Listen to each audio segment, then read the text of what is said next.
Hello, my name is Roberto Villanueva, and this is my video presentation on server-side programming. If you want to learn more about this, I recommend you go to developer at .mozilla.org. Um, the objective of this presentation is to gain familiarity with what server-side programming is, what it can do, and how it differs from client-side programming. First, I have a question here. What is server-side website programming? To answer this question, we actually need to know three concepts, or we need to understand some um, some things about these three concepts. The first one is a server, second, static site, and the third one is a dynamic site. I'm going to explain these three. First of all, server. A server is a computer that serves information to other computers.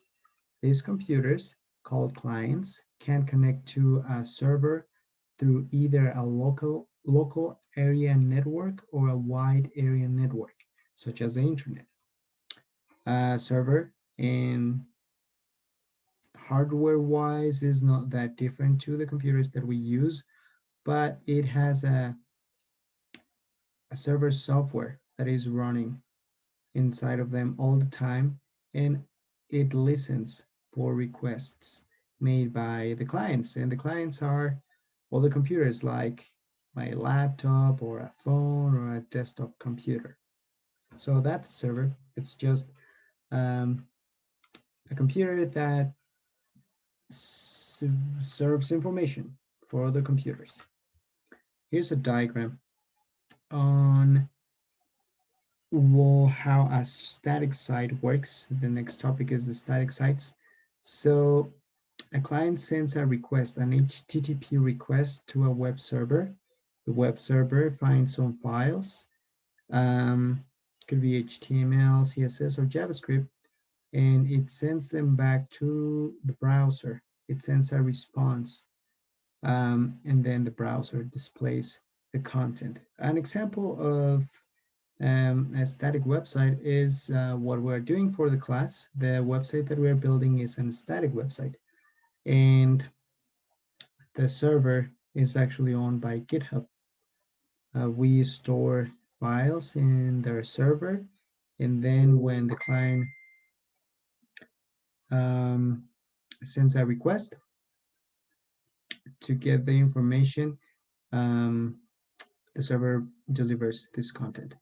It doesn't matter how many times I refresh, the content is going to be always the same unless I hard code and change the content myself using HTTP, CSS, and HTML. That's a static website. A dynamic website is content generated dynamically. The pages are normally created by inserting data from a database into HTML placeholders, and the code needs to run on the server. Creating this code is known as server-side programming. I have another diagram here. So the process is a little different for these websites. The HTTP request is sent to the web server, but it's then forwarded to a web application. The web application decides um, if it's going to retrieve information from a database or if it's going to get some files. Um, and then when it gets all the information that it needs, it sends HTML to the web server, which is sent to the browser again, the response, and then displayed to the user. An example of a website like this could be Amazon. Um, as you can see, there is a template here. Well, maybe you can't see it, but you understand what I mean.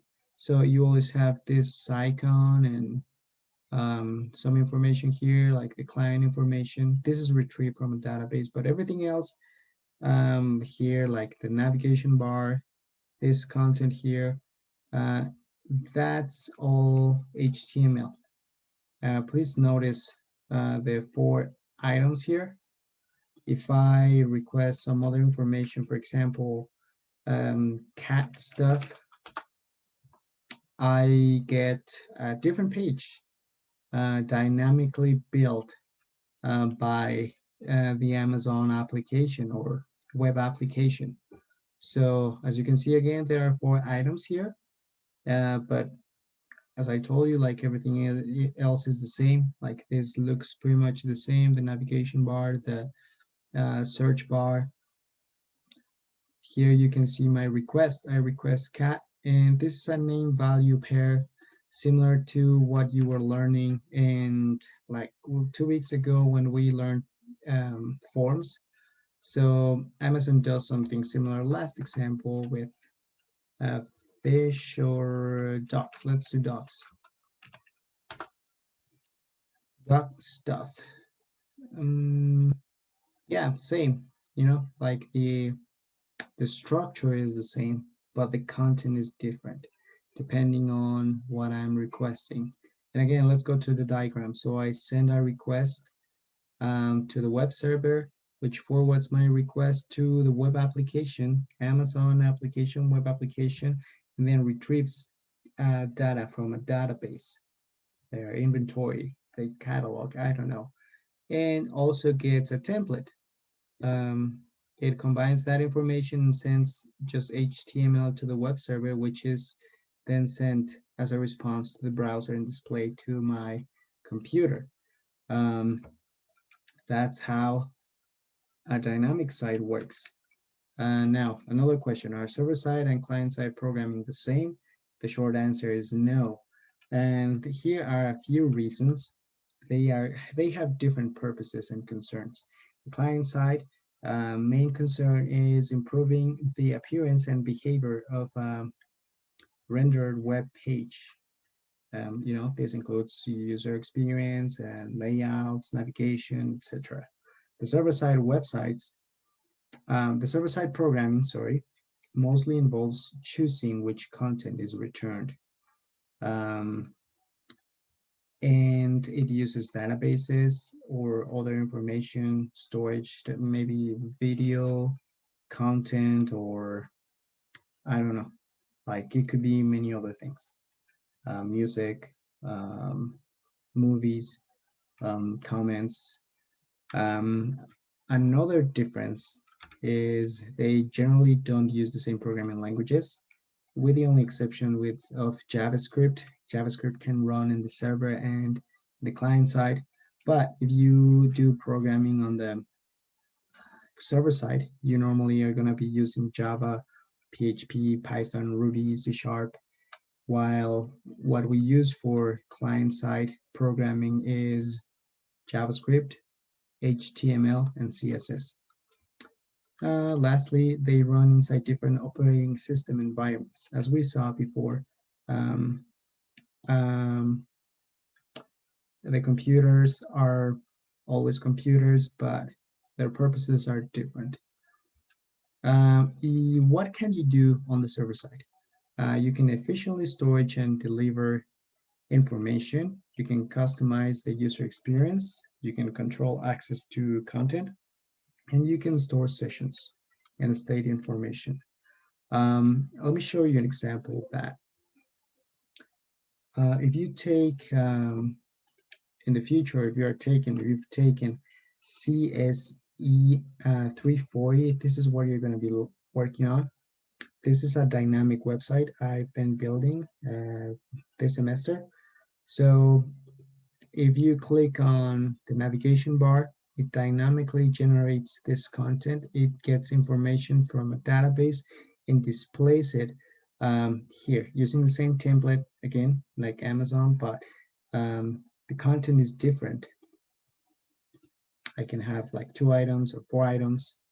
And then the car also, like this title is generated dynamically. It gets information from a database and then displays it to the user. It's the same for the image, for this description. If I click on another car, the same is true. um, the content is changing, but the templates and the HTML are the same. It can do many things, but I'm not going to show you all. It's super exciting. If you want to take this class, you should. Um, I'm going to um, post this video on the um, forget the name, the discussion board. I'm sorry, and I'm gonna be do my best to answer your questions. I hope you all have a good day, and that is it for right now. Thank you.